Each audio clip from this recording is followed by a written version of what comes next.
In 2013, a film was released that became one of the highest-grossing horror films in history. It was based, according to its opening title card, on a true story. Most horror films that make this claim are exaggerating a kernel of fact, wrapped in layers of invention, until the truth is unrecognizable. This one is different. The family at the center of it was real. Their name was Perron. They lived in a farmhouse in Harrisville, Rhode Island. From 1970 to 1980, they experienced 10 years of documented, witnessed, multiplied, corroborated paranormal activity. The investigators who came to help them were real. Ed and Lorraine Warren.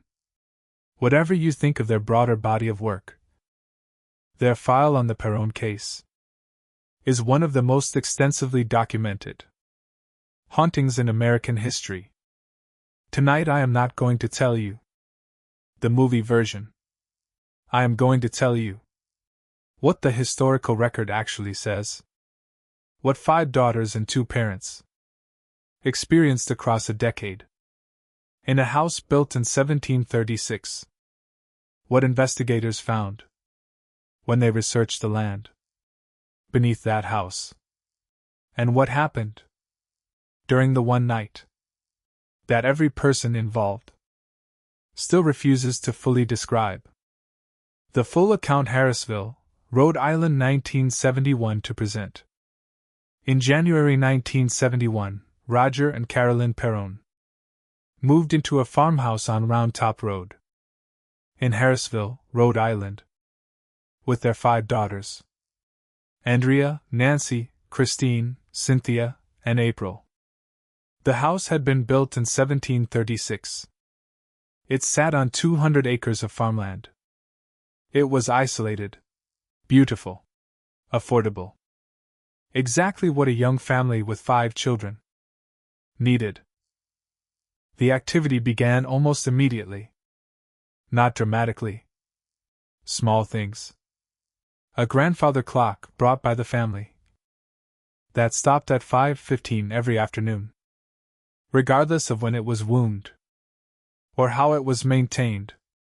The daughters later learned that a previous resident of the house had died at 5:15 in the afternoon.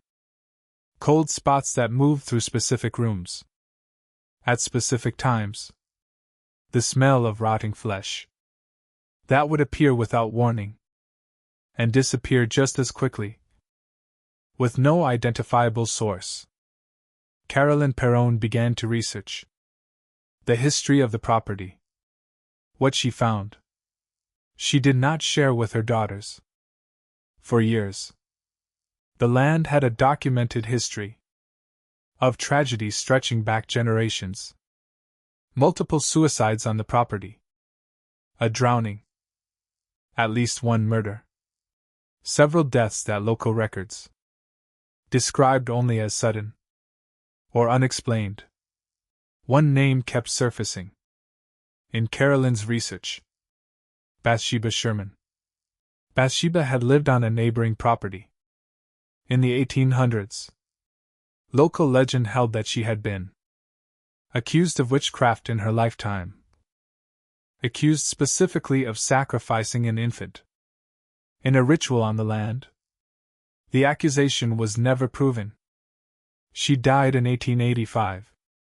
Whether Bathsheba Sherman was ever formally connected to the specific plot where the Perron house stood has been disputed by historians since the case became famous. What is not disputed is that the Perron family, and later the Warrens, came to believe that whatever was in that house identified itself repeatedly as Bathsheba. The activity escalated over the following years.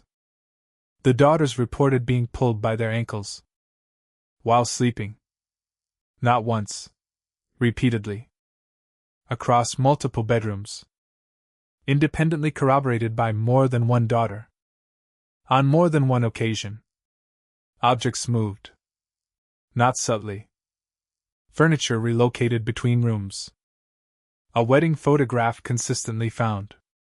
Face down or removed from its frame. No matter how many times it was replaced. Carolyn Perron began to experience the most severe effects. She described episodes in which she felt overtaken. Not possessed in a dramatic sense. At first. But compelled. Compelled toward actions.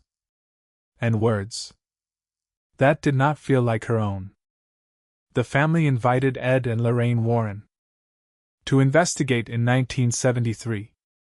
The Warrens spent years, on and off, documenting the case. They brought equipment. They brought other investigators. They conducted what they described as one of the most disturbing investigations of their careers. Lorraine Warren, who described herself as a clairvoyant and light trance medium, reported that upon entering the house, for the first time, she experienced an overwhelming sense of a malevolent presence that she associated specifically with the name and history of Bathsheba Sherman. Multiple investigators who visited the property over the following years independently reported similar experiences. A pressure in specific rooms. A feeling of being watched. That intensified in the cellar. And in the upstairs bedrooms. Used by the daughters. The Warrens held a séance in the house. In 1973. An event that the family and multiple witnesses present described as the most severe single incident of the entire haunting. Accounts from those present describe Carolyn Perron becoming violently agitated, speaking in a voice that witnesses described as not her own. Physical strength that multiple people present struggled to restrain. Ed Warren later stated that during this séance, the entity identifying itself as Bathsheba made a specific and direct threat against Carolyn Perron. A threat that Ed Warren said he had rarely encountered in the severity of its intent across his career. The Perron daughters, now adults, have given numerous interviews. In the decades since, they have been remarkably consistent in their accounts, even as the family has occasionally disagreed about specific details, or about how the Warrens characterized certain events. What every daughter has maintained, without exception, across 40 years of interviews, is that the activity was real, that they experienced it directly, that it was not explained by conventional means, despite every conventional explanation being pursued. Andrea Perron, the eldest daughter, later wrote a 3-volume memoir about the family's experience. She has stated publicly that the film adaptation, while dramatized, understated rather than overstated much of what her family actually experienced. The family left the house in 1980. After nearly a decade, Roger and Carolyn Perron's marriage had been severely strained by the decade of activity. The family has said in interviews that they do not fully understand why they stayed as long as they did. The house still stands today. It has changed hands multiple times. Subsequent owners have reported continued activity, though none has documented it.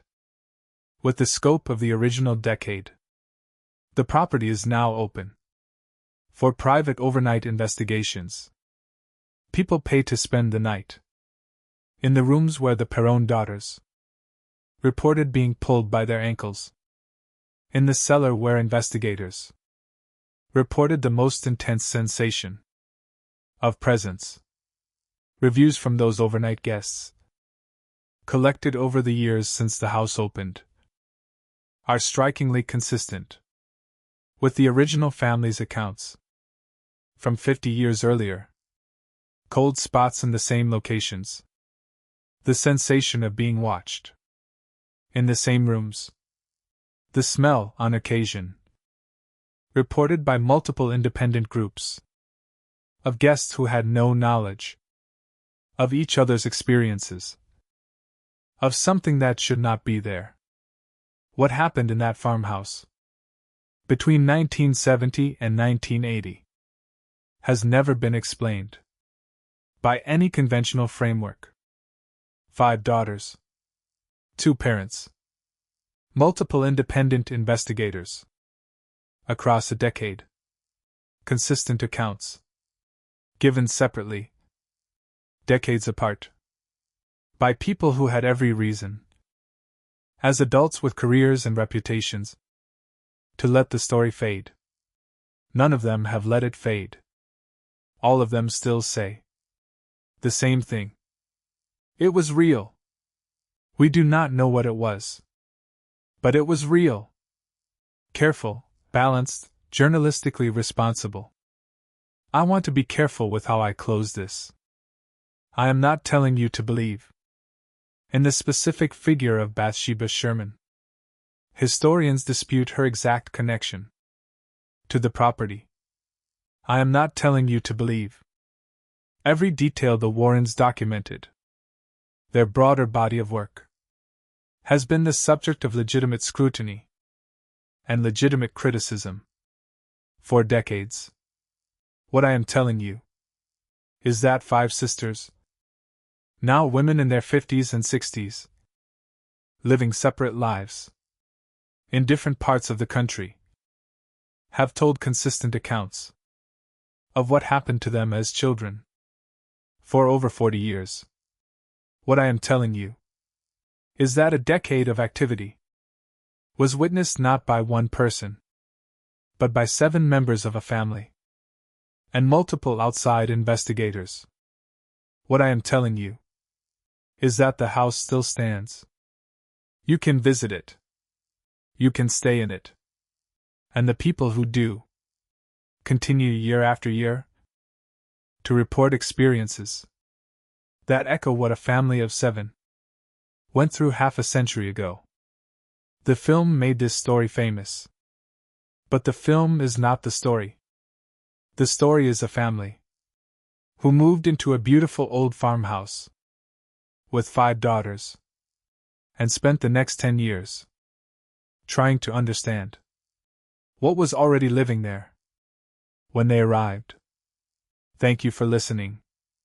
If you have visited the Perron farmhouse, or if you have your own account of something you cannot explain, for new stories every day, subscribe.